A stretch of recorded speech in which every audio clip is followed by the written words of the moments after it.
way to move your dog around from place bed to place bed or to the kennel is going to be what we call recall to place. All right, this is the simplest for them. So it's as simple as taking the dog who's across the room, telling them to come, which gets them to head in your direction. And when they get close, I'll put myself behind the object I want them on. When they get close, I'll point to the bed and say place, okay? So it looks like this. Come, boy, place, good.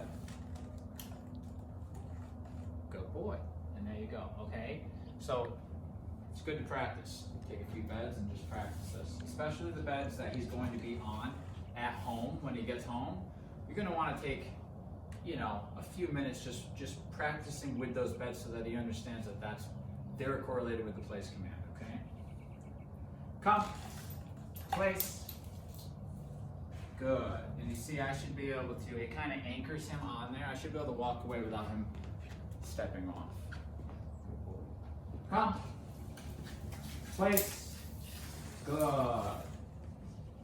Good, and he's giving me this beautiful double down right when he gets on there. It's gorgeous. And then, again, I can recall them pointing to the kennel and say, come, kennel. Okay, so that's pretty much down. That's pretty much how we can get our dogs on the place and into the kennel. Recall the place or recall the kennel makes it super, super easy. You could add a sit in there for the kennel. You could say come and then have him sit, and then open the kennel door and then say kennel as well if you want it to be a little bit more controlled. But that's the basics of it. And so recall is huge. It's huge for us because it gets our dog to head in our direction. So go ahead and when he gets home, when Pony gets home, you're going to want to practice a little bit of this recall to place so that he's familiar with his place bed at home. He knows where to go, and if there's going to be any error due to confusion, you clean it up right there, and then moving forward, you know it's not confusion. He's just, if he gives you a hard time, it's just him being a brat, and you go ahead and correct that, and it goes away.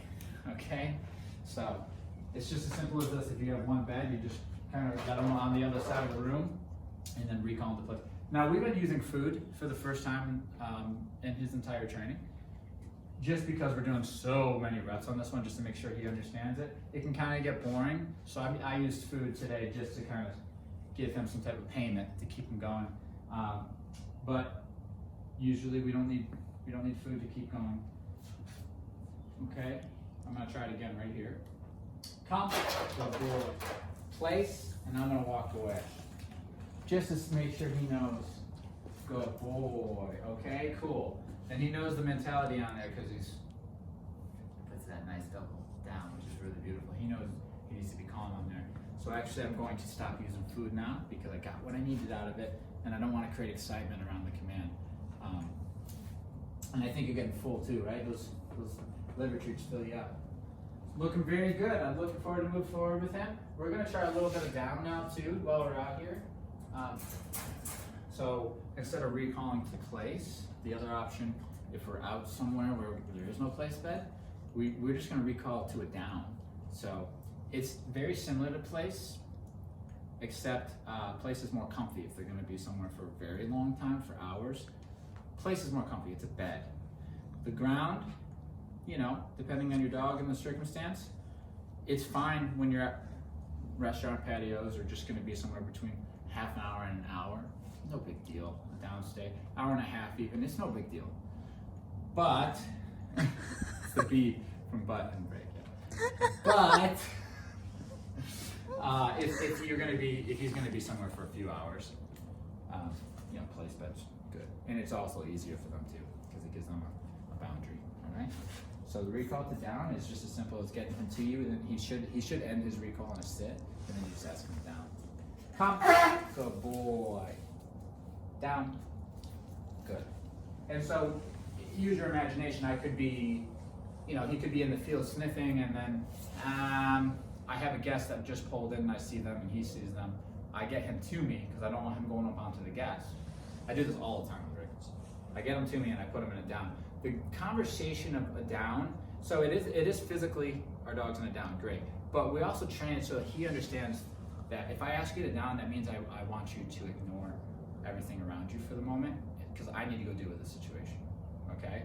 So with him having that understanding, it keeps him from being in a down and looking intensely and whining and then looking at you and on the verge of kind of breaking his command. If he were to enter that state of mind, then we would correct by saying no, tap on the e-collar, and ask him to down again. It should provide you this. This is what we want, okay? Although it's quiet here, he should be just like this, even if that scenario were to happen, and somebody were to come down the driveway in a car and get out and say hi. We should still have this state of mind, okay? What? Release him. Break.